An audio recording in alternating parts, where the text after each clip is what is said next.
Olá, professor, obrigada por ter vindo ao programa História. Obrigado pelo convite, é uma satisfação estar aqui. Professor, o senhor é arqueólogo e, por isso, nós pensamos em convidar você para conversar sobre qual é a fronteira entre a arqueologia e a história. É isso, pode começar.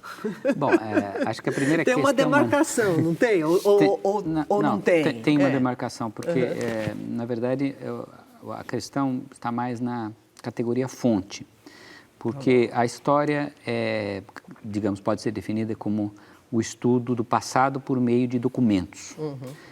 E pela origem da disciplina, da história, que começa no século XVIII, final do XVIII, início do XIX, essa definição de documento foi muito centrada no documento escrito, trazido pela tradição. Então, não só o documento do arquivo, que é o que pensamos para tempos mais recentes, mas o arquivo é uma invenção recente, uma invenção da modernidade. Mas então, para além do arquivo, é o documento escrito. Então, por exemplo, um documento de Cícero, que foi copiado na Idade Média e que chegou até os renascentistas e foi impresso. Tá bom. Então, essa é uma fonte. Uma fonte. Tá. E de tal maneira essa definição da história ela é forte, relacionada ao documento escrito. Relacionada ao documento escrito. Que no século XIX, quando surgiu o estudo do passado mais antigo, anterior à escrita, chamou-se e se chama até hoje de pré-história. Quer dizer, lógico que pré-história aí no sentido não é que não tem passado, não tem historicidade, aqui é antes da escrita. Isso para dizer assim que a história ela está muito marcada pela ideia de que ela trabalha com documento escrito. É lógico, então, quando a gente fala pré-histórico, a gente está falando... Anterior à escrita. Tá bom. Basta dizer, é a mesma coisa que anterior à escrita, ou uma sociedade sem escrita. Tá bom.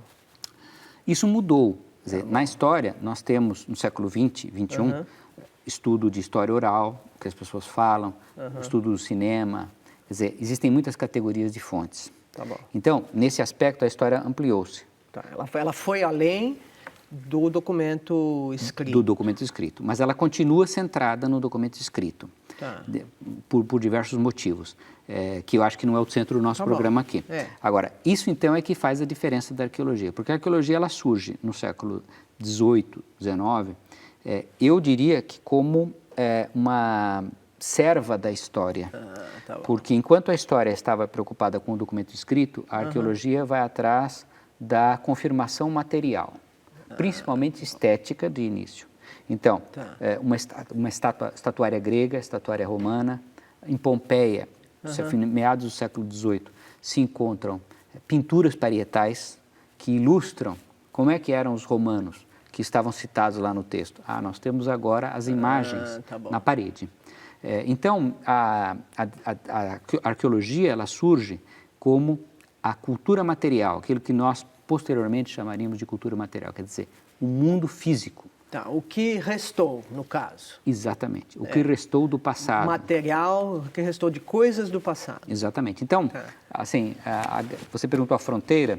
A fronteira, me parece que está dada justamente pelo fato de que a arqueologia ela tem como fonte, como objeto primeiro, a materialidade, as coisas do mundo, tal como elas existem. E isso, portanto, faz com que haja um foco em você, a matéria-prima, o tamanho, o peso, a tipologia, como é que as coisas se assemelham, são diferentes.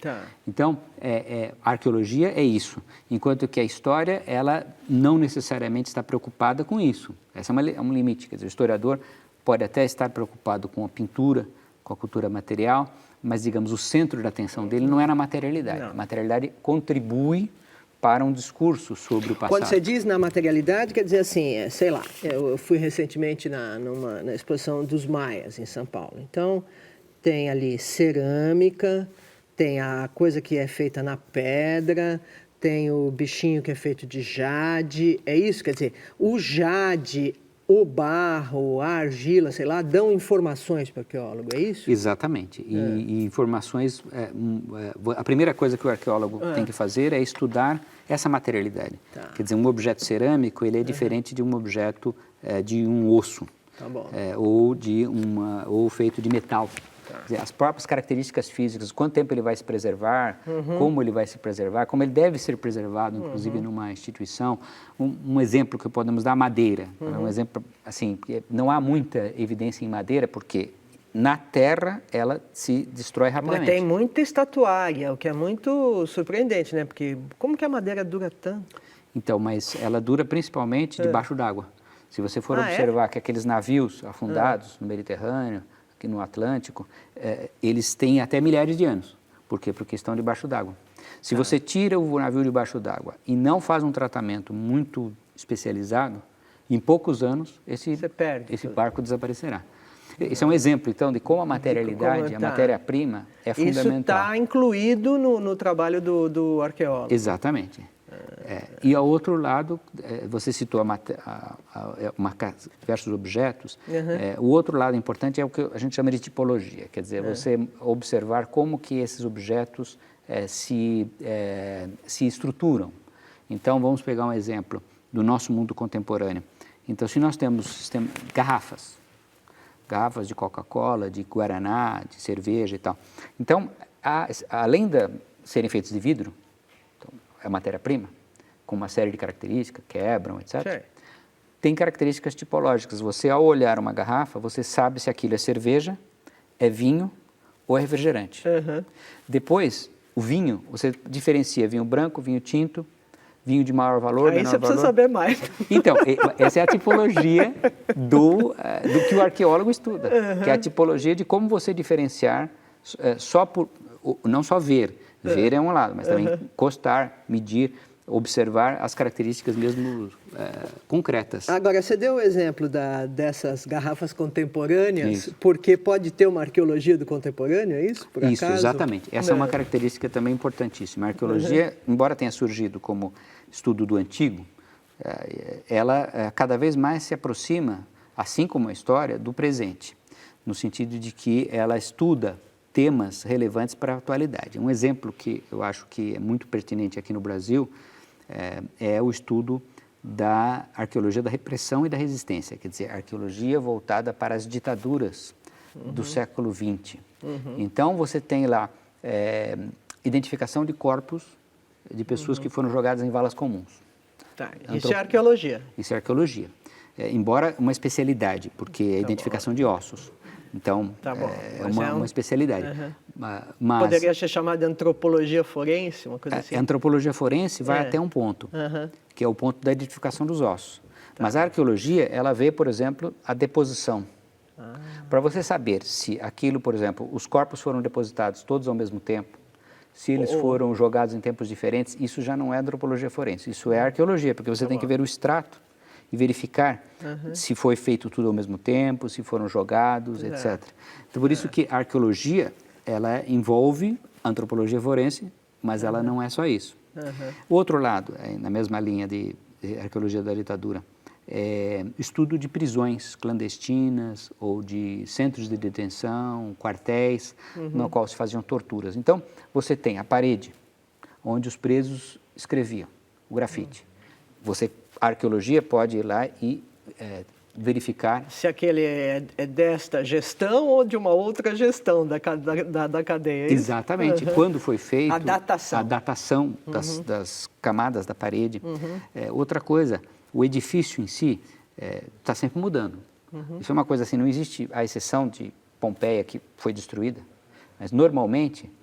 o sítio, ele continua em uso. Continua existindo, então ele tem... Mudanças. Por exemplo, aqui tinha para você saber se tinha uma janela nessa prisão, o arqueólogo pode verificar se foi feita uma alteração, fechou-se uma janela, abriu-se uma janela, uma porta que foi fechada ou foi aberta. Então, esse lado também é muito importante da arqueologia e no caso de um tema de alta relevância para os dias atuais. Então, Mas deixa eu dar um outro exemplo que me chamou muita atenção, recente, de trabalho de arqueólogo. Uma equipe do Museu Nacional da UFRJ descobriu muitos objetos de escravos no cais do Rio de Janeiro, recentemente. É uma coisa que também é moderno, né? Quer dizer, também é recente. Século XIX. Né?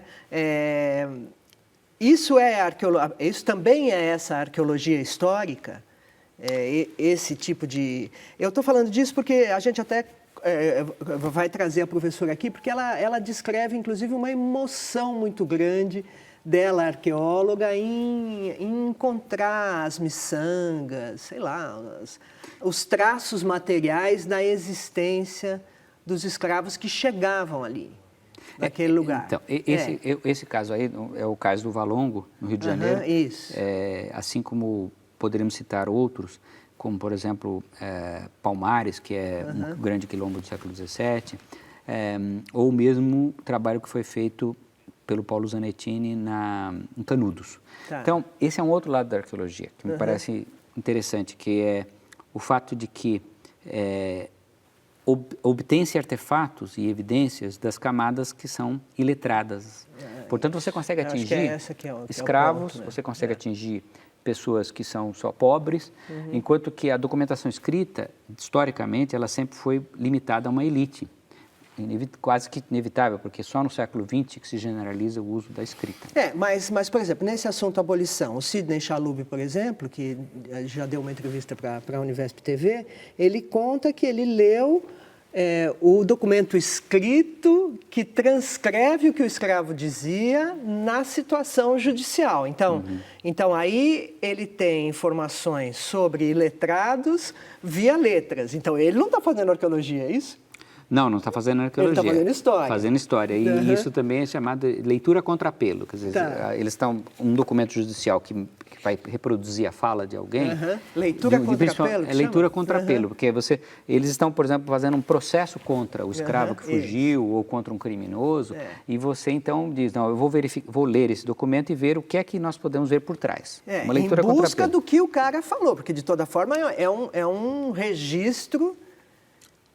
do que disse o cara sob todas as restrições aí. Exatamente, da situação. Da situação e também restrições da situação e sob os olhos, sobre a perspectiva do inquisidor, daquele que está perguntando, claro, o que pode ter alterado muito. Então, a arqueologia, por outro lado, ela tem evidências diretas e involuntárias. Isso porque é importante. Significa, por exemplo, coisas do cotidiano. Então, coisas que não foram deixadas para a posteridade. Então, o que você está dizendo é que no documento escrito o documento escrito tem uma pretensão de deixar para o futuro, de registrar. Isso. E nessas coisas, na cultura material, nos nossos objetos do vida cotidiano, o que marca ali é a utilidade do troço, a prática. Isso. Quer dizer, a intencionalidade do documento escrito, ela pode ser muito ideológica, digamos assim. Enquanto que a intencionalidade... Ela sempre será, né, na verdade. Sempre será muito voltada para interesses. A intencionalidade de você usar um prato de comida é você comer. Se depois você encontra essa evidência, ela é um resultado involuntário. Então, esse lado eu acho que é muito importante porque significa que você tem acesso a um número muito maior, uma gama maior de elementos sociais num determinado momento, numa determinada circunstância. Em segundo lugar, você pode estudar coisas que as pessoas não estavam entendendo, não estavam querendo que fossem estudadas. Um exemplo que sempre dou... Isso aqui acho que chama evidência silenciosa?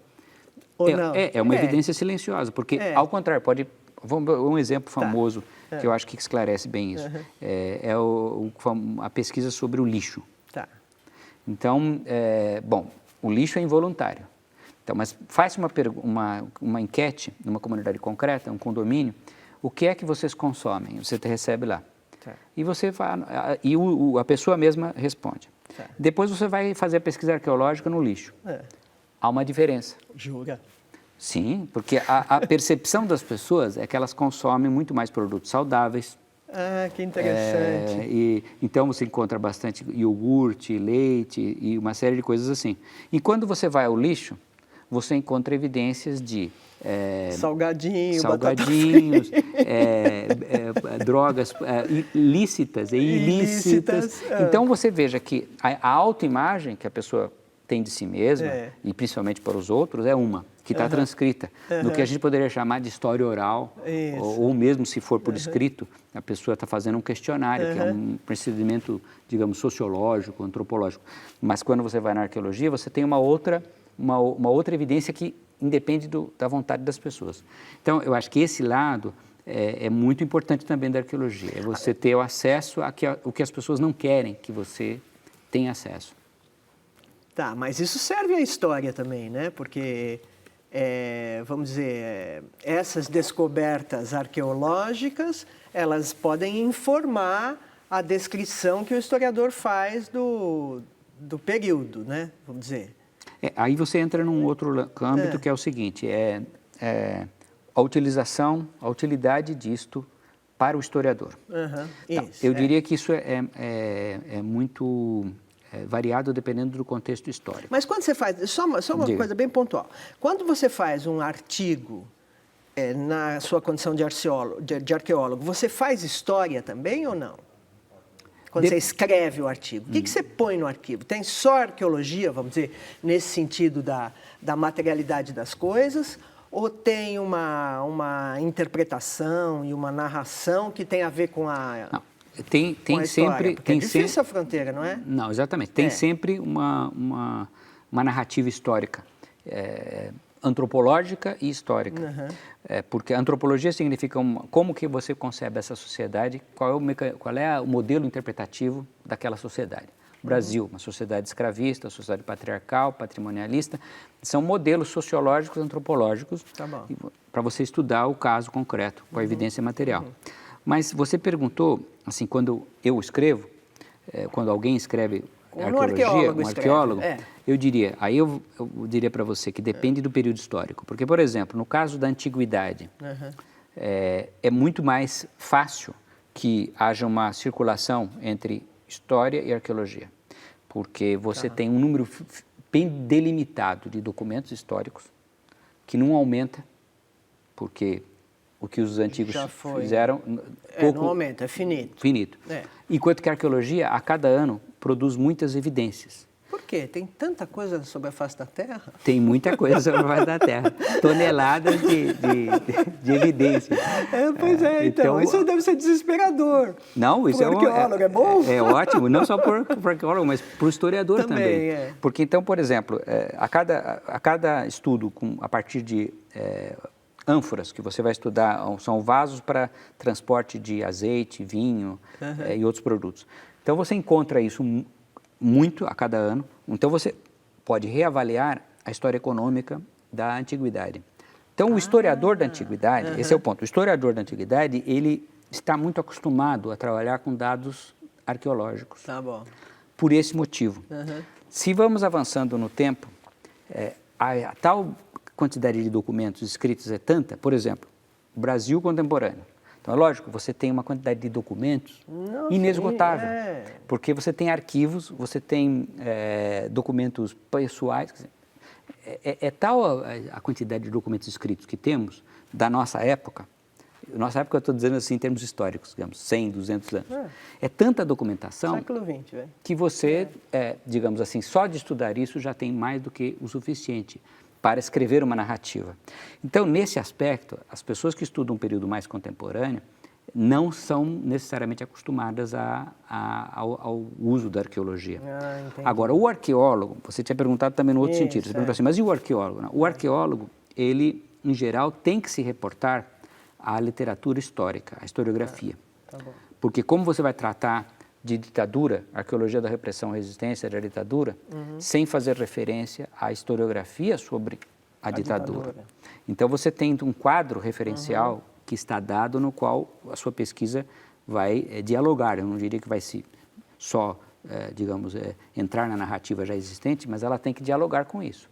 Então, do ponto de vista da arqueologia, do arqueólogo, eu diria que há uma tendência muito forte a que ele dialogue com duas disciplinas, a história e a antropologia, ou sociologia, as ciências sociais, porque uma fornece modelos, ciências sociais. Sobre como funciona aquela sociedade, como era, enfim. Exatamente. E a história que apresenta bastante elementos sobre o contexto histórico daquele momento, do ponto de vista do arqueólogo.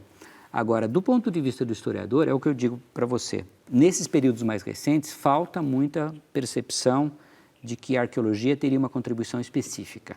Muitas vezes ela continua sendo considerada serva, ou seja, ela fornece, por exemplo, como é que era então a casa de detenção, como é que era o quartel. Então, fornece um elemento muito superficial. Mais uma coisa. Isso. O que eu acho que é um erro. Pois é. É um erro porque há informações únicas que advêm dessa materialidade. Mas isso eu diria que é um processo de mudança. Porque, como eu tinha dito antes, que a história ela tem estado cada vez mais aberta à diversidade de fontes. Isso, exatamente. Então, essa é uma tendência da história contemporânea, a gente podia dizer. Exatamente. De tal maneira que isso crescentemente também tem sido levado em conta. Porque também há, sei lá, assuntos como, digamos, o humor,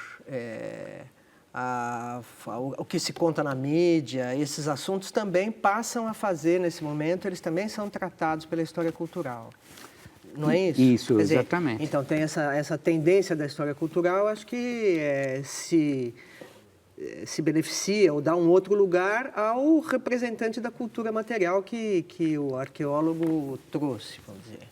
Com certeza, né? Eu acho que a história cultural é um dos campos em que isso fica mais claro, porque para você estudar a cultura, você vai, como evitar os grafites numa prisão, quer dizer, isso é cultura. Tá certo, né? Então, você tem um quadro comum, referencial. Acho que você tem razão. Tá.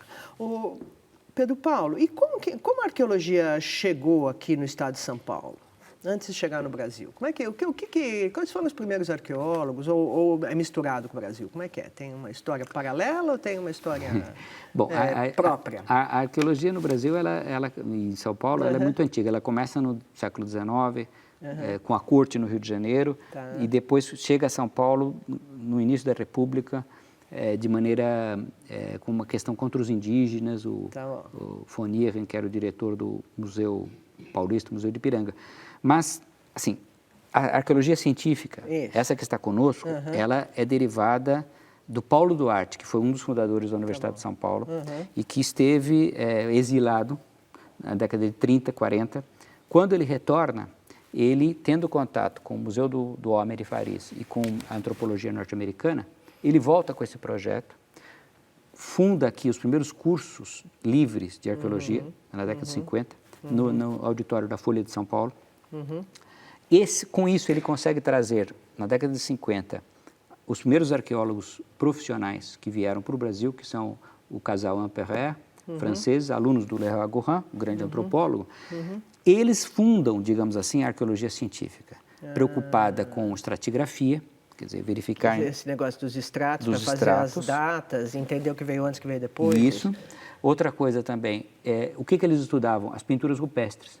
Pintura rupestre, politicamente, é revolucionário. Por quê? Porque você está dizendo que os índios também se comunicam, têm arte, são humanos. Isso é revolucionário, considerando o desprezo histórico que se tinha dado aos índios e sua cultura. Então, o Paulo Duarte, em 61, graças à ação dele e de outros, ele conseguiu que o Congresso Nacional aprovasse uma lei de proteção dos patrimônios pré-históricos, das jazidas pré-históricas, como se falava. Em 64, quando do golpe militar, ao contrário, o Paulo Duarte começou a ser perseguido, foi caçado em 69, e vieram aqui norte-americanos, Betty Meggers e o seu marido, Clifford Evans, montaram, com o apoio do governo, do CNPq, do governo federal, um projeto bastante empirista, reacionário, porque... Jura? Teve essa história aqui? Sim, em 64? Quer dizer, a arqueologia sofre diretamente a mão do golpe nesse sentido? Diretamente por quê? Por uma mudança de orientação, uma mudança... E por quê? Porque a arqueologia exige autorização para escavação, então é o Estado que autoriza, e verbas. Então, e outra coisa, em regiões estratégicas, ou seja, por exemplo, na Amazônia, onde logo depois teria a guerrilha. Então, o fato de os militares montarem um projeto com os norte-americanos durante 5 anos, 65 e 70, continuação na Bacia Amazônica, 70 e 75, bem onde estavam os guerrilheiros.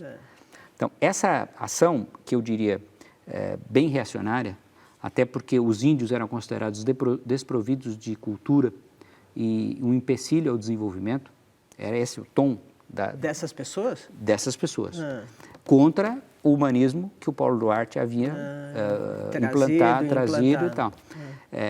E a própria Niede Guidon, que está conosco, felizmente, até hoje, a Niede Guidon ela foi orientanda do Paulo Duarte, ela foi à França graças a esse contato do Paulo Duarte, e durante a ditadura ela ficou lá, fez amizade com grandes intelectuais franceses, e quando ela volta ao Brasil nos anos 70, ela volta com dinheiro da Unesco e dinheiro da França. E os militares, então, quase que, digamos assim, são obrigados a aturar ela ali no sítio da Pedra Furada. Exatamente. Então, veja que, aí depois ela vai fazendo as escavações, mas mais importante, assim, no caso dela, do que os 50 mil anos, que é controvertido, são as pinturas rupestres, que não há dúvida que estão lá e que são registros de como os índios produziam cultura. Então, agora, no estado de São Paulo, você perguntou especificamente aqui, aqui eu acho que foi importante porque houve o renascimento da arqueologia depois do final da ditadura. São Paulo foi um grande centro que eu diria que conseguiu fazer com que a arqueologia se recobrasse dessa situação. Agora, como é que é uma antropologia reacionária? Explica para mim. O que quer dizer?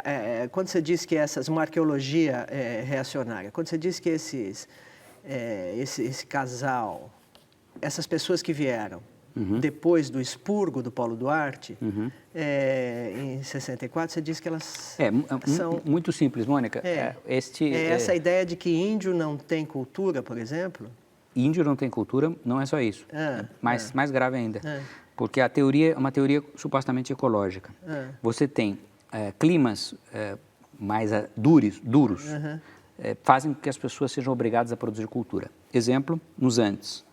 Você tem, então, as pessoas, eles conseguiram, os incas, por exemplo, eles atingiram um certo desenvolvimento tecnológico por causa das dificuldades da diversidade ambiental. Tá bom. Quando descem para a Bacia Amazônica... Aí eles ficam preguiçosos. Preguiçosos.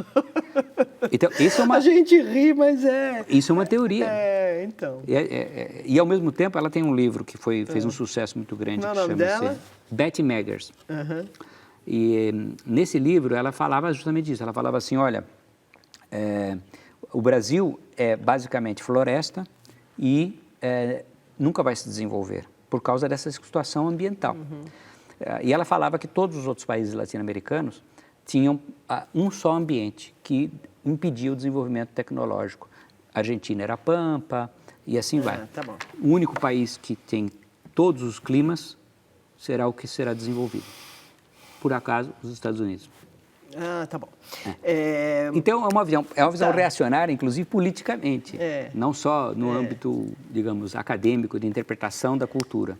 Mas não tem nenhuma base científica isso aí? Bom, tem base científica então, no seguinte sentido, de que é uma espécie de interpretação ecológica. Tá bom. De que teve muito...